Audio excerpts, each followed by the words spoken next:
Hey everyone, welcome to the Just Ask podcast. Today we are talking about launching adult children. So part of our journey recently is our oldest is now a freshman in college. This is definitely our first experience with this. We also have multiple friends going through the same season of life, so we thought this would be a great topic to chat about today. It is. I mean, you have someone in your household for 18 years, they're all over the place. And at some point in the teenage years, you may almost take them for granted because they're just there.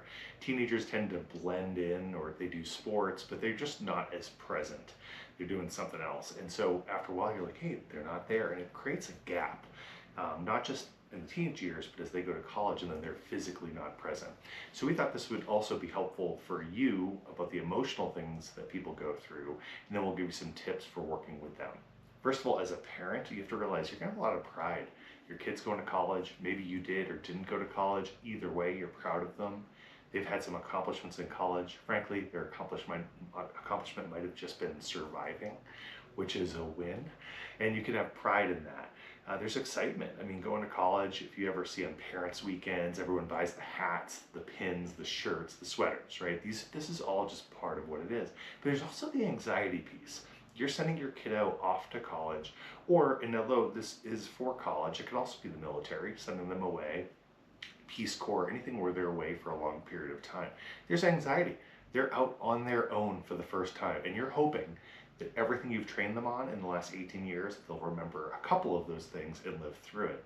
Becky, what other emotions do you think parents go through when their kids go to college? I think as a perspective of a mom and having chatted with a few of my friends, there's just this void that all of a sudden is there. Especially I know, we launched our son, but I know my other friends that have daughters who they were super close with. The one said it just feels like there's an emptiness to the house. If you're really close with your kiddos, or even if you're not, you're just used to them being there. You're used to them make their little noises. Like even, I missed the keystrokes that we would hear from Joshua, doing his gaming, or, their personality, or honestly, their messes, their even grocery shopping. It changed the way we shopped for food, having one less person in the house. And so I think there is this open space that it's a void.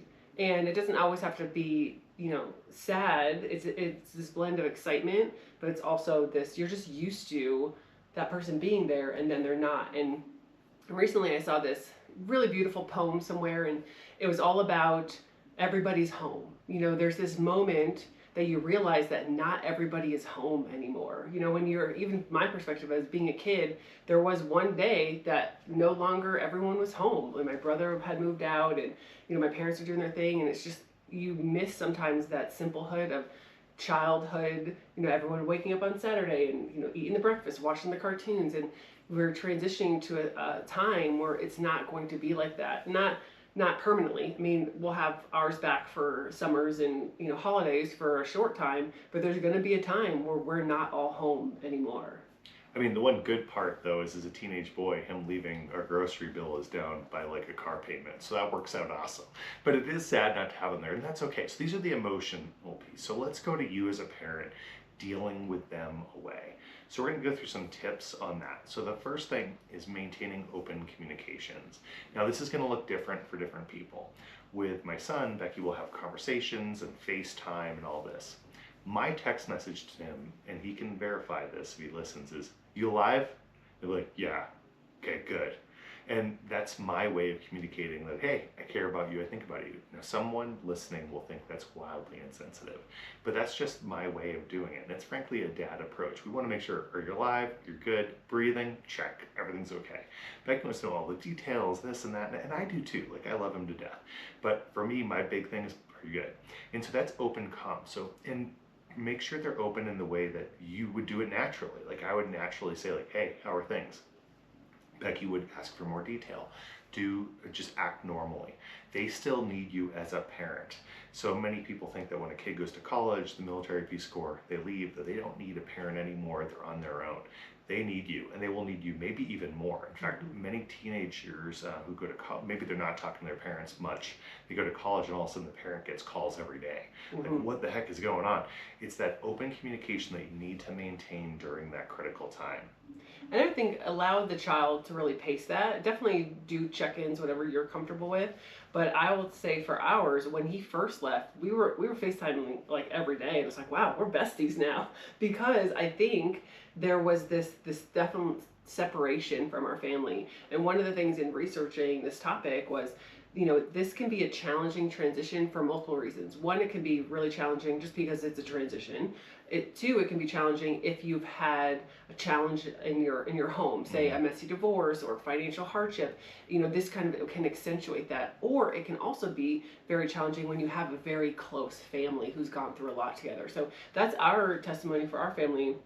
We're super tight. We're all snarky. We pick on each other. We have a great dynamic. And so as the child leaving, I know he missed that.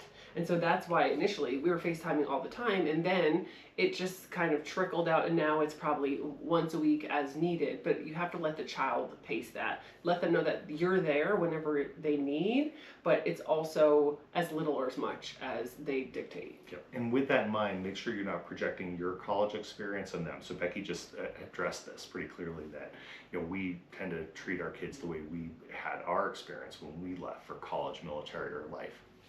And the reality is they might be very different. So have the communication to understand, like for me, I was like, and bye, right? That was my experience. Becky too. We're like, and we're on to the next thing. Some people need more hand holding. So keep that open communication so that you can be flexible enough to adjust. The second thing is respecting independence. He is now his own person. Your child is now their own person. They are going to need a little bit of independence. So if they don't reply right away to a text message, or they don't answer your phone call, unless they're a mom, and then they better answer that phone. But if not, like, they might not be able to for whatever reason. So respecting their independence and their choices. Maybe they come back with different color hair, or they come back with some other wild thought in their head. That's okay. Remember, their brains are forming till they're 26. So most people think like, oh, they're 18 and adults. They're really not. Your brain is still like coming together to full adulthood at 26, which is crazy when you think of the decisions you made before you were 26. But we were married. Yeah, I know we were married before then. I don't know what that says. See, I didn't have a brain at that point. I'm just kidding. No, I love my wife so much. But the thing is respecting that independence of the person. And I think allowing them independence, but also with support. So a couple things, obviously this is our first, and different kids are going to have different personalities, but even simple things as far as the bank account transitioning from a child account to an adult account, medical, need to make an appointment. I no longer have access to his medical. So showing him how to do that,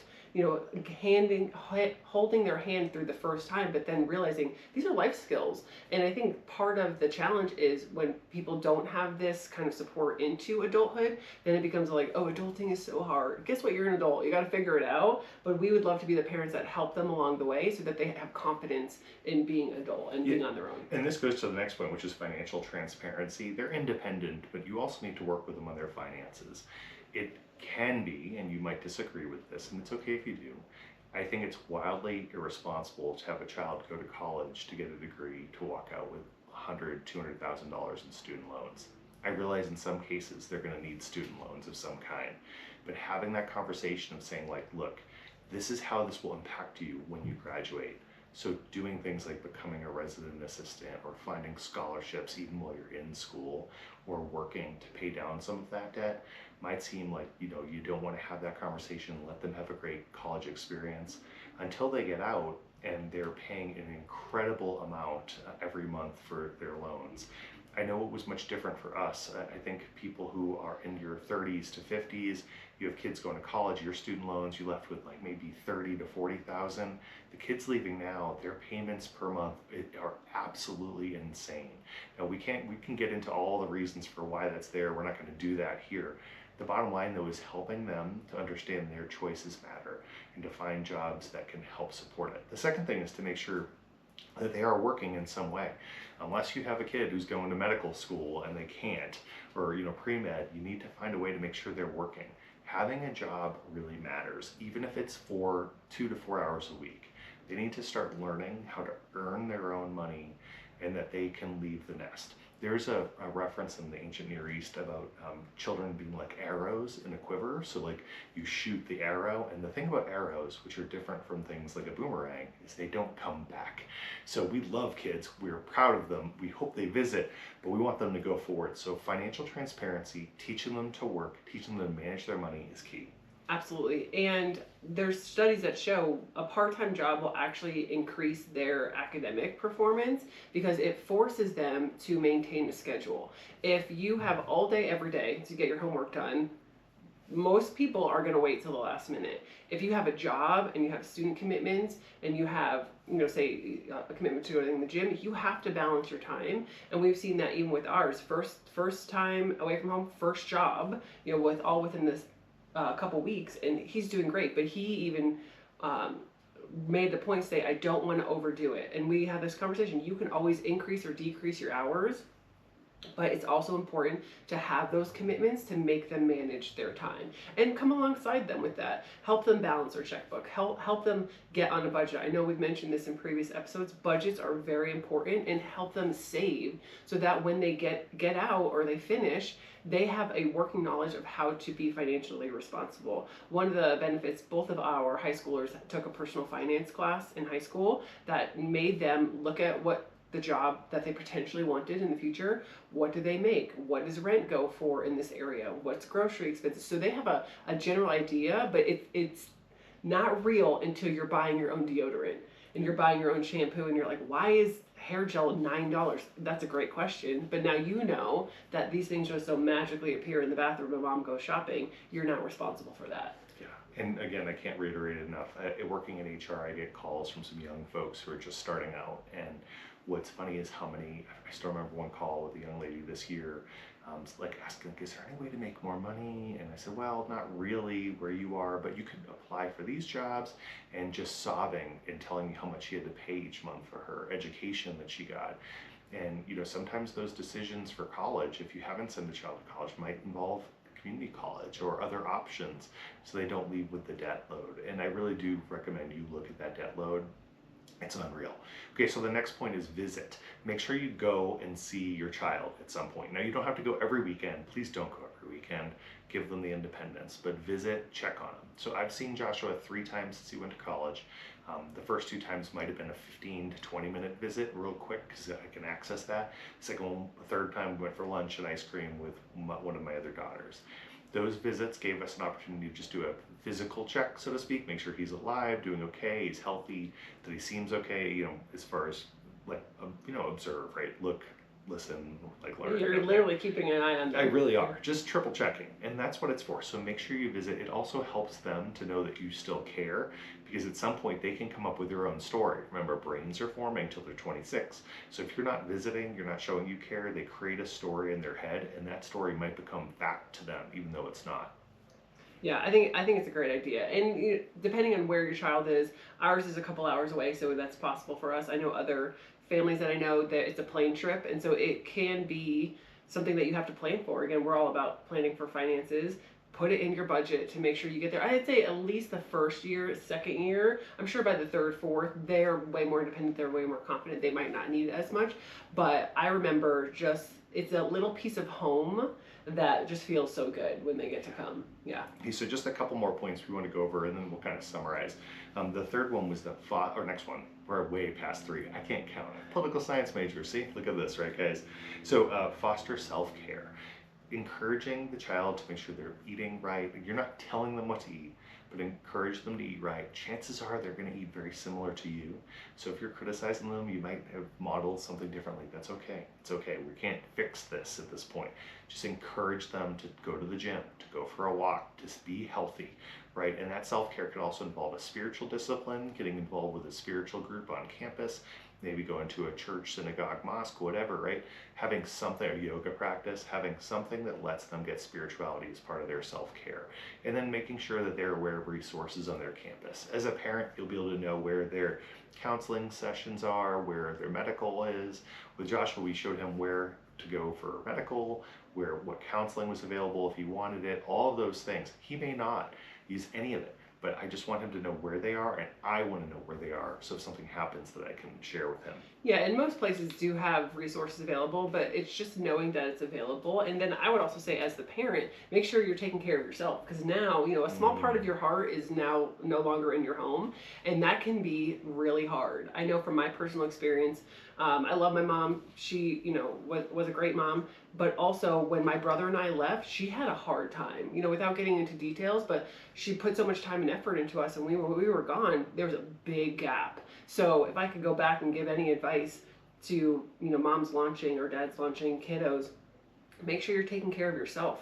You're eating right, you're exercising, you're finding ways to kind of be your best version, because then they are also coming home to you. So if you are not taking care of yourself, then that is something else for them to worry about, right? They don't need anything else to worry about. So if you're taking care of yourself, at least they know that is good. Next one Becky brought up, which is allowing for failure. And this is both for the child and the parent. So the kid's going to fail something, like hopefully not school, not academics, right? We want to make sure they're doing well, because passing is good, because paying for one class twice sounds bad. But they're going to mess up socially, other reasons. Allow that to happen. And how you want to respond is to acknowledge the issue and validate. What does that mean? Acknowledge the failure. Don't judge it. We're not here to judge. You've actually lost that privilege now that they're gone, truth be told. But you acknowledge that issue and validate how they feel. So saying like, hey, you messed up. It's just, everybody does this, but I will tell you that you have every right to feel this way. So acknowledge and validate. For you, it's the same thing. As a parent now doing distance parenting, you're gonna mess up. You just will. Maybe you're the one parent that won't. You'll make you won't make a mistake. In that situation though, just acknowledge and validate yourself. Be like, hey, I'm trying to be a good parent. I messed up. I mean, you are going to make mistakes, and that's okay. So allow for failure. And again, allowing those little failures along the way help them to avoid those big failures in the future. And again, Jim's not talking about failing classes or driving drunk, things that are detrimental to their health, but even one of ours had an issue with a bank account getting paid correctly, and he had to fix it. He had to figure it out, who to call, and I think that's a good life skill that they can develop now, again with your support to help them walk through it. But you want them to learn and grow, and you grow through adversity, and there's going to be some things that are challenging. There's going to be some classes that are harder. There's going to be some social situations that are harder. And so allowing them to struggle a little, obviously within safe boundaries, I think just develops their character, and it develops their thicker skin for adulthood, because being an adult is not easy. And our final point is be their biggest fan and be your own biggest fan. You can't love and care for another unless you love and care for yourself. And you might think like, oh, that's really floofy and hippie, and it's true, but the guy who actually started writing this stuff was John Calvin back in the day, who's not known for being fluffy. He's a Calvinist person, came up with Calvinist Christianity, and his first point is like, to love God, you have to love yourself first. And people are like, oh my gosh, that can't be right. Like, yeah, but if you want to love anyone else, you have to really love and accept yourself. So be your biggest fan. Be like, hey, I messed up, I'm not perfect, but man, I look good today, I'm a good parent. Be a fan. And with your kids, it's the same way. They're gonna make mistakes. They're gonna do things you disagree with, but be like, great work. Like, be their biggest fan no matter what, because they need it. And you might think like, oh, they're gonna get cheerleading, or they're gonna get accolades from friends, colleagues, professors. It's just not true. Most people don't get any accolades at all. So just saying like, hey, good work, and be intentional. Just say good work generally. Be like, hey, good work on this, or making that decision, being specific by being their biggest fan and being your own biggest fan. And letting them know that you're proud of them. It's a big deal, and there can be moments of struggle, there can be moments of loneliness, but knowing that you want them to know that they always have someone to talk to, a welcoming place to come home to. And I think also it's the little things. Jim and Samantha had gone up to visit Joshua recently, and they brought him a little Halloween care package, because we're in that season. And I know it made his day, because when it was unexpected, it was $20. It wasn't anything expensive, but it's the letting them know you still care, that you're still there to support them, that you still love them no matter what. And that's something that we always told our kids. You can tell us anything. You are never going to get in trouble for telling the truth. So if you're struggling with something, if your friends are struggling with something, if you are out somewhere that's not safe, call us. We will find you an Uber. They need to know that they have a safe safe space with you and that they always will be loved no matter what. Like, isn't that what everyone wants? To just know that they're unconditionally loved. And so as their parent, you might have to say that outright. Don't just assume that your kids know that they're loved. You hope they do, but sometimes it's that little extra hug, it's that little note, that little text, the funny meme that you send when you're thinking of them, that makes a big difference. I could use an extra hug, but with that in mind, that's everything we have for today. Just again, some points just to summarize. So don't maintain that open, effective communication. Make sure that you're respecting that independence, but still looking at financial, transparency, right? You're gonna visit, send care packages, foster self-care, allow for failure, and be the biggest fan that they have. And just know if you ever need help, reach out, ask us questions. We're totally happy to hear those questions about this topic and to expand on it, and then also any other questions you have. And Becky, where could they reach us? Best place right now is on Instagram at the Just Ask Podcast, and there's a message on there. Any topic you'd like to talk about, we'd be happy to chat. And we're also just want to say we're really happy that this is now the official, although third attempt, video for YouTube. You don't even want to know what happened to the other ones, but involved dogs and all kinds of things. And at some point we'll post outtakes. It was great. They were slightly offended that we were podcasting without them, apparently. So thanks for listening, and we will talk to you next, or at least share with you next week. Thanks for tuning in. Bye.